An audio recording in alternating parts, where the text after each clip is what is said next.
मुबारक हो साक्षी, अच्छा लगा जान के कि तुम एसडीएम बन गई हो। ओके, तो तुझे पता लग गया है कि मैं एसडीएम बन गई हूँ। तू यहाँ पर क्या करने आया है?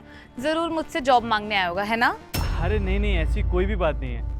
अच्छा, तो तू अपने लिए नहीं अपनी वाइफ के लिए जॉब मांगने आया है ना?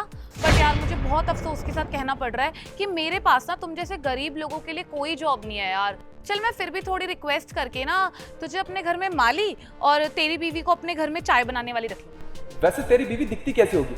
बिल्कुल गरीब दिखती होगी, बिल्कुल भद्दी, जैसे तू भद्दा दिखता है बिल्कुल। अच्छा वैसे कॉलेज के बाद सीधा हम आज मिल रहे हैं ना, वो भी मेरे घर के बाहर। वैसे तुझे क्या लगा कि मैंने तुझे कॉलेज में तो कभी भाव दिया नहीं था, तो मैं आज तुझे भाव दे दूंगी? बिल्कुल भी नहीं, समझ गया तू? वैसे आज तो मेरे घर के बाहर आ ही गया है, तो अब मैं कर भी क्या सकती हूँ। तुझे एक बात बताऊँ, मेरे घर पे आज कौन आने वाला है? सोच, इस शहर के आईपीएस ऑफिसर ज्योति सिंह। खैर तूने तो कभी नाम भी नहीं सुना होगा, है ना? देखना तो बहुत दूर की बात है। कोई नहीं, आने दे उन्हें, मैं तुझे भी इंट्रोड्यूस करा दूंगी, बट एज अ नौकर। वही है ना तू? अच्छा ठीक है, जैसा तुम दोनों को ठीक लगे। वैसे साक्षी, मैडम को आने में ना अभी 10 से 15 मिनट है और इसकी औकात नहीं है कि हमारे साथ हमारे घर पे आ सके। मैं एक काम करता हूँ, इसे ना अपना घर दिखाता हूँ कि मेरे पास मेरे घर में क्या क्या है। रुक बे, दिखाता हूँ तुझे। ये देख, कभी देखा है ऐसा सोफा? पूरे 50,000 रुपए का है। ये देख, ये पेंटिंग है, यूके से लेके आए थे हम, पूरे 1 लाख रुपए की। और दिखाता हूँ तेरे को। और ये देख, हमारा एलईडी टीवी पूरे 2.5 लाख रुपए का। और तुझे पता है, जिस घर में हम रहते हैं ना, वो पूरे 5 करोड़ रुपए का है। और ये घड़ी, ये कोई मामूली घड़ी नहीं है, ये भी पूरे 1 लाख रुपए की है। यार तुझे देख के ना मुझे बहुत ज्यादा दया आ रही है। तेरे से ज्यादा पैसे तो मेरे घर के नौकर कमाते हैं और तेरे से अच्छे कपड़े पहनते हैं। क्यों साक्षी? हाँ बिल्कुल सही कह रहे हो करण तुम। इससे अच्छी जिंदगी तो हमारे घर के नौकर की है। मेरे पास जितना भी है ना, मैं उतने से बहुत खुश हूँ, लेकिन मुझे ये बात जान के बहुत दुख हो रहा है कि तुम लोग बिल्कुल नहीं बदले, वैसे ही हो, घमंडी के घमंडी। अबे ओए, तेरी इतनी हिम्मत कि तू मेरे से जबान लड़ा रहा है? तू कॉलेज में भी गरीब था और अभी भी गरीब है। चल निकल यहाँ से अब। सोच लो, अगर मैं ऐसे चला गया तो तुम दोनों को बहुत पछताना पड़ेगा। अच्छा, हम लोगों को पछताना पड़ेगा? अबे ओए, पछताएगा ना अब तू, जिस तरह से तूने हमसे बात। लो देखो, आ गई इसकी गरीब बीवी, वो भी साड़ी में। करण ये तुम क्या कह रहे हो? यही तो आईपीएस ऑफिसर ज्योति सिंह है और आज ना ये छुट्टी पे है, समझ गए तुम? वैसे भी नहीं सिंप्लिसिटी बहुत पसंद है, इसलिए ये ऐसे आई है। Shut up. क्या साक्षी, यही है मैडम जिनके बारे में तुम बात कर रही थी? मैम आप यहाँ क्यों खड़ी हैं? चलिए ना घर पे चलते हैं, चलिए।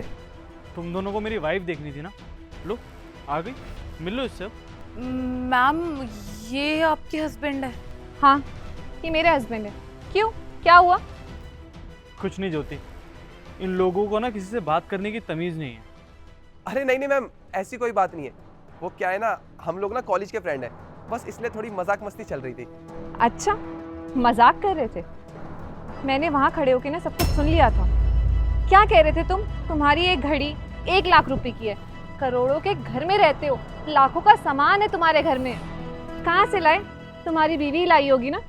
एक बात बताऊँ मैं तुम्हें, तुम्हारी बीवी को अभी एसडीएम बने हुए पूरा 1 महीना तक नहीं हुआ और इसने अभी से घूस लेना शुरू कर दिया है। लोगों के हक के पैसे मारती है ये। क्यों करती हो तुम ऐसा? शर्म नहीं आती तुम्हें? मैम आपको तो पता है ना, ये सिस्टम ही ऐसा है। अगर हम लोग घूस नहीं भी लेना चाहते ना, तब भी हमें लेनी ही पड़ जाती है। लेकिन आई एम सॉरी, मैं ना अब से मैम ध्यान रखूंगी और पक्का मैं अब से कभी भी कोई गलत काम नहीं करूंगी। अच्छा, तो तुम अब ईमानदारी से काम करोगी? कैसे यकीन कर लूँ मैं तुम्हारी बातों पे? अरे जिन पैसों को तुमने अपने पास रखा है ना, वो लोगों के पैसे। लोग टैक्स पे करते हैं, तब आते हैं वो पैसे। लेकिन तुमने क्या बोला था? तुम्हारे पास बड़ी बड़ी गाड़ियाँ है, बड़ा घर है। उस गाड़ी के बिल तो है ना, पेपर्स तो है ना तुम्हारे पास? अगर नहीं है ना तो तैयार कर लो, क्योंकि उसकी वजह से तुम्हें जेल जाना पड़ सकता है। तुमने ये जो गाड़ी और घर लिया है ना, वो सारे घूस के पैसों से लिया है, जिसके लिए तुम्हें सज़ा मिलेगी, सिर्फ सज़ा। और वैसे भी यहाँ मैं तुम्हारे साथ डिनर करने नहीं आई हूँ, बल्कि मैं यहाँ पर आई हूँ तुम्हें ये बताने कि जितना भी तुमने करप्शन किया है और जितनी भी घूस ली है ना तुमने, उसके लिए तुम्हें सज़ा मिलेगी और तुम्हें जेल जाना पड़ेगा। Jail? Sorry ma'am, sorry please. Corruption तो तुम तब करोगी ना जब तुम्हें मौका मिलेगा। जेल से ही नहीं छूटोगी तो करोगी कैसे? वैसे भी तुम्हारी सज़ा ना बहुत सख्त होने वाली है, बहुत लंबे समय के लिए जेल में जाओगी।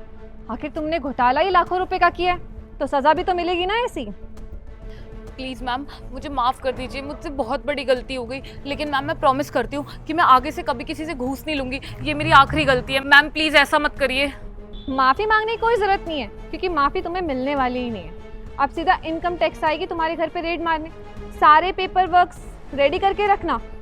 अब माफ़ी सीधा कोर्ट में जाके मांगना। चलो।